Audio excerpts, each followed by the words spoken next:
In addition, Avalonia Land Conservancy will pay for all conveyances and fees regarding the transfer of property for the total land transfer of 15.67 acres.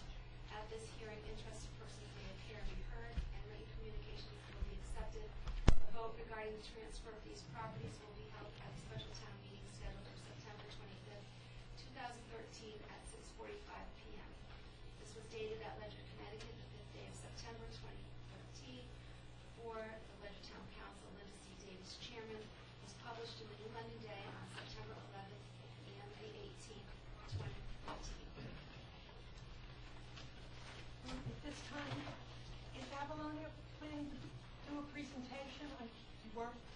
My question to you as a point of procedure would be, would you like a few words from us at the public hearing or the town meeting and or both? I noticed that on the agenda there's a point of presentation on each topic. I would suggest not both. Okay. But certainly now is as good a Okay. time as any. Sure, good. I suspect the same people will be here for the public hearing as will be for the town meeting, and we are recording, so the public can view as well. So if you would like to make a brief presentation, you can do it at this time. Oh, thank you very much. I'm Ann Roberts Pearson, a resident of Ledyard. I live at 4 Anderson Drive in Gales Ferry. I'm here tonight representing Avalonia Land Conservancy. I'm past president of the organization from 2008 to 2011, and presently I am on what we call our town committee. So Avalonia is an 8-town land trust, and so we have a Ledyard town committee, and 3 members of my committee are here tonight, and unfortunately the chairman of our committee is out of town. For those of you or the public who might not be aware of Avalonia Land Conservancy, I'll just briefly say that we are an 8-town nonprofit land conservancy, a 501c3 registered with the state organization. We are in 8 towns in southeastern Connecticut, Ledyard being one, the other towns being Groton, Stonington, North Stonington, Preston, Voluntown, Griswold, and Sprague.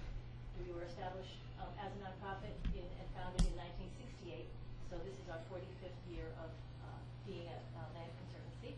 We now protect over 3,000 acres here in southeastern Connecticut. Here in Ledyard alone, we own over 500 acres that we maintain in perpetuity for people and wildlife. And our larger properties in Ledyard, which are many, have trails for the public, and I think probably many people here tonight are familiar with them. And we are coming to you tonight to request transfer of 9 parcels, of which 6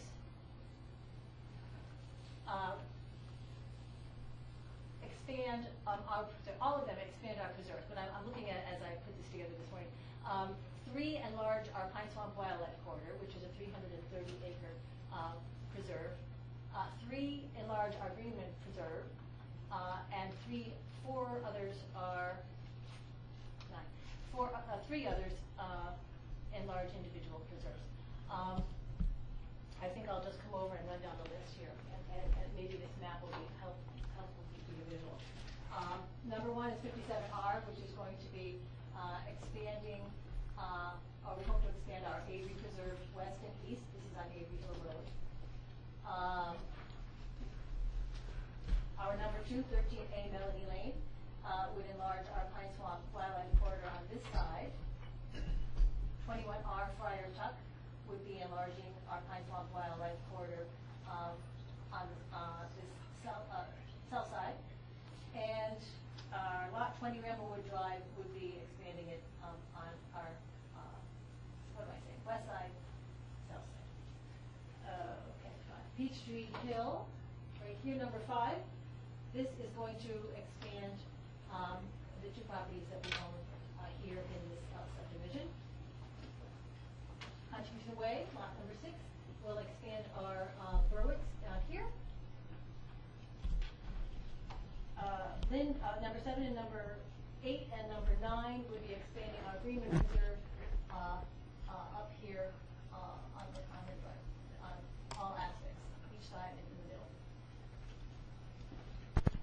I don't know if you want to go through a intensive description of all these properties, but suffice it to say, perhaps, unless you indicate otherwise, that all of these will expand our present holdings. We talked about this an awful lot when I was on the Conservation Commission years ago, because the town is holding on to lots of little tiny little parcels that are very hard to keep track of. And under our care, they will be getting a yearly review. So eyes and ears are a little bit more on these parcels, which will combine to add 15 acres of preserve space. And where applicable, we could possibly expand our trail system on some of these as well, particularly on the 6-acre piece off of Ramblewood. Possibly. That is a beautiful giant rhododendron grove, and I've gone in there with colleagues years ago, and it is almost impossible. But we might be able to arrange so that you could at least have a better viewing of that grove in the springtime. Maybe I'll open it up to questions. At this time, I would like Councilor Dombrowski, do you have anything to add as chair of land use? The only thing that we were adding is that late in the game, when all this was being requested through Avalonia submitted a letter requesting cleanup of a certain part of property in the town. In my opinion, I'm not going to speak for the council, but is that Avalonia knew the state of the land before they asked the town, and midstream you asked for a change once, in which we removed one of the properties because it was originally requested 10. Planning and zoning had come back with the request of re-parceling out that property and subdividing it would have made it a non-conforming lot in the area, so it was deemed at that point to remove that one parcel from this agreement, so to say. The second parcel, once again, late in the game, asking a question to the council.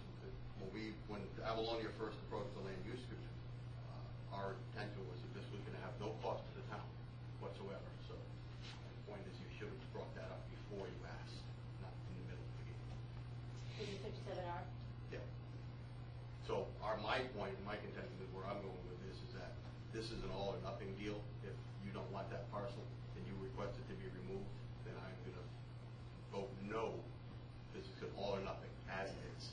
No cost to the town. No, certainly. Leave it on the list if you like. Leave it on the list. We realized that it was too late to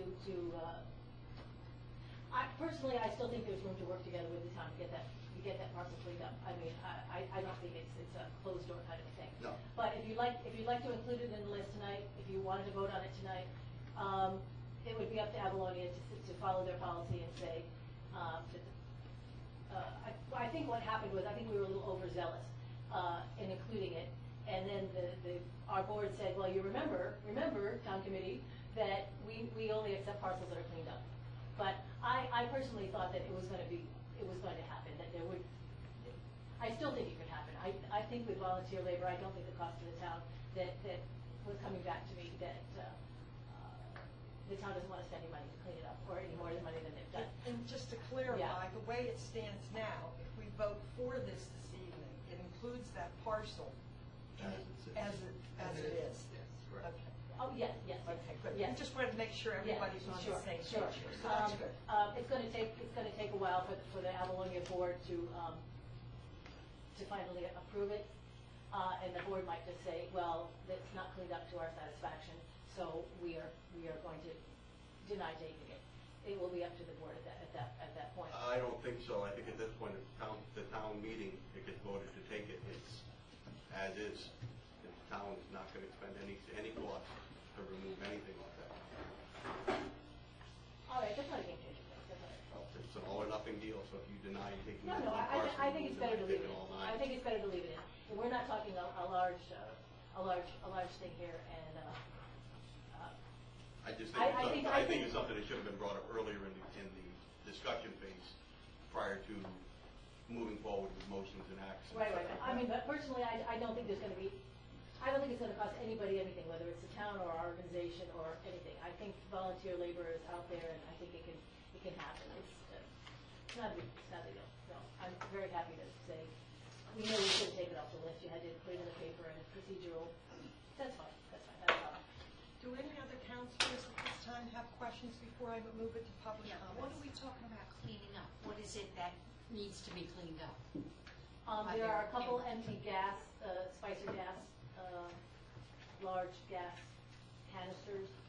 That would be difficult for individuals to move? If I may, Yes. if the Public Works Director and I went up there and took a look, there's a car that's been up there for a while, very accessible, with a trailer, someone could pull that out very easily. There are a couple of canisters, but they're not that big. Personally, I think somebody could make some money just with the metal. $200 a gross ton. Yeah, you make some money and just take it out of it, and it is accessible. There's a road that goes right in there, so. Mr. Saltz. So, the chair of planning and zoning approached me last night in another meeting and mentioned that 23 Huntington Way has an access lane to it, and there is a resident who has an easement with a driveway to cross that access lane. So, it's my understanding that easements complicate things. Go ahead. So, I wanted to bring up that we should at least discuss what we're doing with that piece, because with an easement transferred over to Avalonia, some things can get lost in the shuffle. Oh, well, I would say So- this easement is would automatically transfer with the land. It would transfer with the land, so the homeowner should have no fears that he is not going to have the same rights across that property to get to his home at all. So we These easements travel with the land like conservation easements. So I want to put it out to the expertise on the council Sure. for their input on that, and also to the chair of planning and zoning. And then, if it is a simple matter and it can be transferred and we can make this vote and move this property tonight, that's fine, but I just want to make sure that it goes in the record that the easement goes with it. Absolutely. Any other questions from the councilors? Okay, I will open it up now to public comments. Oh, I'm going to give a public comment. Yeah, Sharon Wadecki, 44 Fanning Road. I'm very much in favor of transferring this land to Avalonia. We've done this in the past. It's benefited the citizens, it's benefited the town, and they're a fine organization, and I'm all for this. Thank you. any other public comment? Yes, sir. I'm Ned Camrad. I live at 22 Huntington Way. Could you speak at the mic, thank you.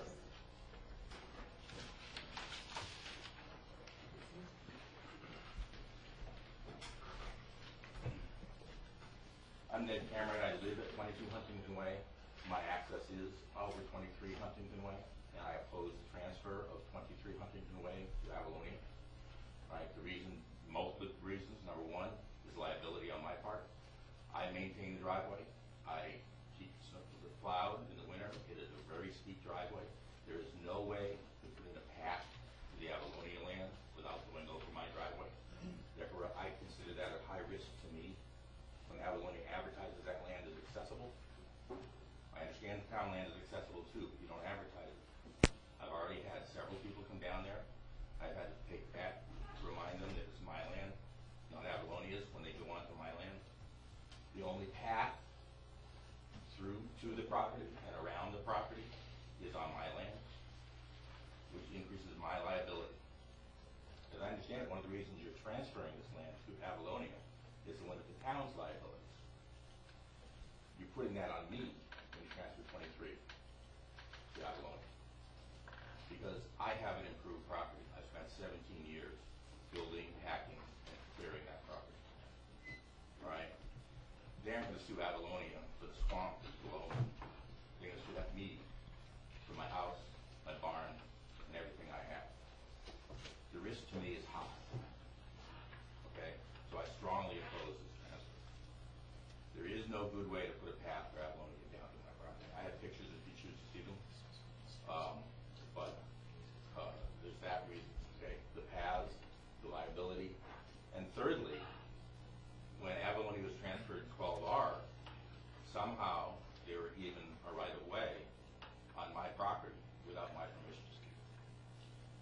When you transfer this to them, I will have Avalonia on both sides. I would be surprised if a bank will give somebody that wants to buy my property a loan when Avalonia essentially has access to my property or controls my access to my property, right? I don't know if you try to get a mortgage lately. The banks will take any reason not to give you a mortgage. So when I go to sell my property, this will put me at risk of being able to get somebody to purchase my property. Right? It's a lot of risk to me, a lot of problems, potential problems. Okay? That's my statement. I can't oppose it any further. Only on 23. I don't have any opposition to any of the other lots, but only on 23. Thank you for your comments. Any other comments? It is our understanding that the piece that Mr. Camrat is talking about is not his property, it is the town's property. So we don't see any change in the threat to what he's considering liability, because he doesn't own the strip that we're talking about. And to further set him at ease there, I'm going to cite the Connecticut General Statute, section 52-557F through 52-557I, that explains the exceptions to liability of landowners available to the public for recreation. It exempts homeowners who make all or any part of the land available to the public without charge, rent, or fee. And it goes on and on, and it will clearly show that Mr. Camrat cannot be sued. He doesn't own the land, for one, and for two,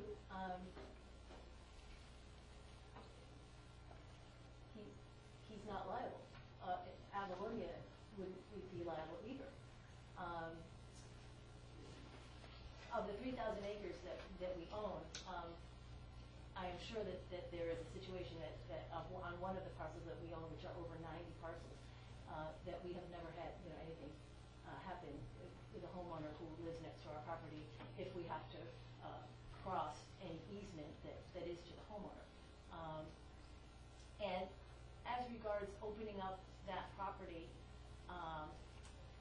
to the public, this property that we're talking about is here, and it's a 3-acre property abutting a 6-acre property.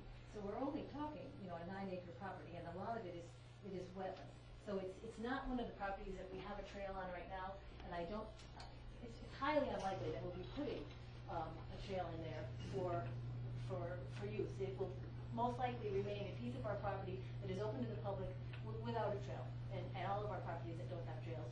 If you'd like to go on our property and with a GPS and find your way around, even looking at our boundary signs that are on the property, this is not going to be a piece of property that, highly unlikely that we would have a huge trailhead sign like we do at our big entrances, or a parking area, or anything like that. That is not what we are proposing here. We are just proposing to extend our umbrella over a piece of town property and one our bars already exists.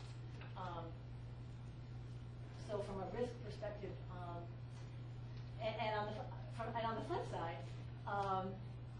statistically it's shown that homes that are surrounded by a land trust property on one side, 2 sides, or even 3 sides, or even all sides, particularly is probably the best, is a boon to the homeowner. It's not a detriment. And this piece is not next to, say, our Pine Swamp Wildlife Corridor, where we have a massive amount of trails, and at times you do go near people's backyards. This is not going to be the case there. If anything, I would think a bank would look very favorably upon Mr. Cameron's home now or in the future. And I hope that sheds a little more light on the situation. Being said that I'm not an attorney at all, but there are general statutes that support that. Thank you. Any other comments? Yes, sir. Unfortunately, let's get it back up. I have spoken with a lawyer, and he said it does increase my liability. Right? I will be working with a lawyer in the future to recover the right of way that was granted without my permission. I've already found people on my property, and I'm always happy to have people on my property, but they were there for Avalonia. The property that's 12R that they already own, right? And they were walking on my driveway, right, on my driveway, not the town property, but on my driveway. And I'll be happy to provide you with these pictures because they probably, I have a 10 to 15 degree slope on my driveway, all right? And this is probably a better picture of the property. Sir? Yes. This looks, okay, you're 22, so you're Correct. here. Okay, to get to your house, it looks like it goes right there, but 23 is down here. Right. So they, and you have, how many acres? It looks like it says 12. I have 12 acres, it's a low hill. But nobody has to come near you if they go here and down here. They're going on my driveway. Look at the pictures of the driveway right there, man. I mean, compared to this piece, they're only crossing this little bit. Well, that's true, but this is, to be honest, if it's icy or if it's slippery, That's his little piece, though. this is Yes. my driveway. This is a 10 to 15 degree slope. If there's leaves on it and they're wet, if there's ice on it, Okay, now where's the 23? this is the top of the driveway. This is 22. So basically from this over here to about here is town property, right? You can see it drops off. This is looking down, large boulders on this side, so there's no way to put a path in there. We would have to put the path in on the mailbox side here and then cross my driveway. So regardless of what Avalonia tries to do, these people would have to go on my property. When they get down to this section to the south that abuts 12R here, they're going to come down here. There's an old farm road that goes up to Brentford Burward. It's a beautiful walk, all right? But the problem is the road is mine. There's no paths down here. So they're going to be walking on my property. I've already had multiple people down here that said it was Avalonia land. It's not Avalonia, it's my land. I've always said they're welcome to walk there, but it's my land, and they have to recognize they're on private property. And when you say it's your land, you're referring to this piece here? To the 20, right, the 22. Right, not the head of your driveway. Correct. I recognize the head of the driveway is town property. Right. So it's, the problem is that people have already been there, even though it is just to get to the 12R property, all right? The driveway is, I acknowledge for me and my guests to come to my house, I work very hard to keep it safe. But when Avalonia owns it, they can say legally it's public land, you can't sue, but people sue for everything now. And it's not just the cost or the risk of losing the suit, it's the cost of fighting the suit, all right? And I would have to fight that suit. They sue for everything. We don't live in the land we lived in 30 years ago where people fell and they acknowledged they were clumsy. Now they fall and they look for a source of money. That's unfortunate. I don't like living like that, but I do. And what I will have to do is post my property to clearly mark my property. I don't want to do that, all right? So I would prefer to keep a good relationship with everybody, including all my neighbors. But I would rather not transfer that piece of property to Avalonia. Thank you for your comments. Yes. Again, looking for expertise and opinion, it would seem to me that if I think we're all looking at the map, if we took the little leg, if you will, that's the access to the property, and kept that on the part of the rolls of the town, in other words, just carve that leg off, keep it town property, then Mr. Cameron can have his access, and people can also walk down that property on town property to access the Avalonia. Is that a lot of complication, expense to carve? I'm going to refer to the chairman of planning and zoning, but I'm thinking that if you subdivide that lot and just leave that little sliver, you're now just creating a non-conforming lot. Right, 20 feet, and then 2 parcels of land that are landlocked with no access. Is it a road? Is it a road? So that's property right now, it's a lot, it's not a road. I mean, unless the town were to pave the road up to the 20, up to that area, and now we call it a road. So if it's a lot that looks like the continuation of the road, what's that? That's a lot, non-conforming lot. I assume we don't have the legal descriptions of either of these lots to see what the right to pass and repass says in favor of 22. Haven't seen them in I haven't. the documentation. Where was the right-of-way granted at the transfer of 12R? If you look at the dog leg on the lot, it goes up to Brentford Berwick. They were given an unrestricted, or whatever, how they call it. I happen to have the transfer here. It says the right-of-way for all purposes over the 50-foot strip of land lying between lot number 16 and number 10, and said plan, and also the portion of lot 12 lying northeasterly of the third line of this above described tract. Now, my property 22 originally was lot 12 of the Brentwood Brewery, and I swapped land to get access to it from the other direction. It would prevent me from having to go over 3 streams and so forth and preserve what was there. So, but somehow in this deed to Avalonia for 12R, they granted a right-of-way on my property without my knowledge, never being informed. The town didn't catch it, all right, when it was filed. So right now, they have an unrestricted right-of-way on my property without my Via the Brentwood Berwick, right? from via Brentwood Berwick Association. When was that granted? This was 2002.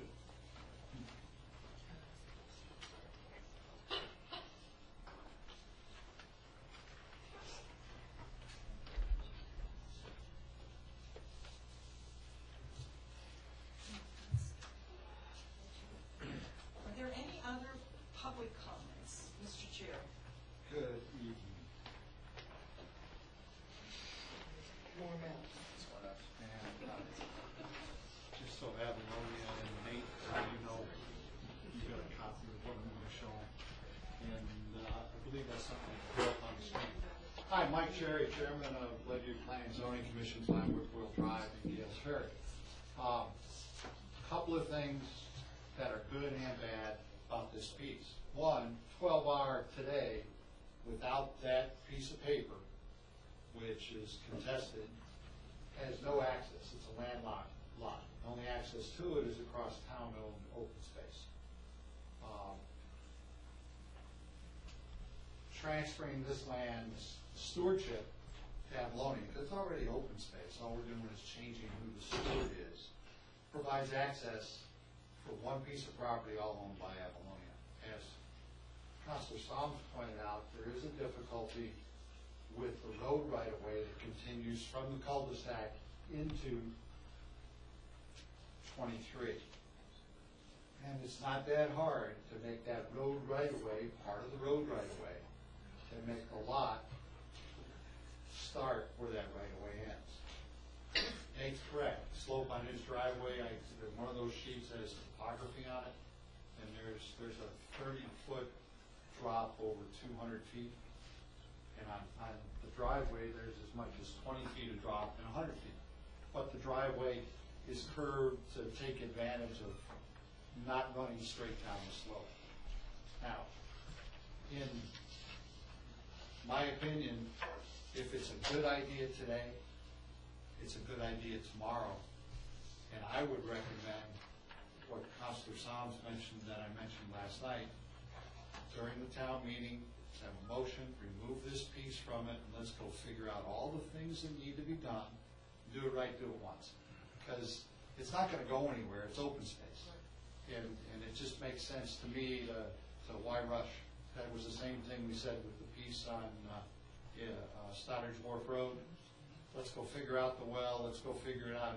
In our look, that piece doesn't touch Avalonia, so there's some questions on survey data. And that's really my comments.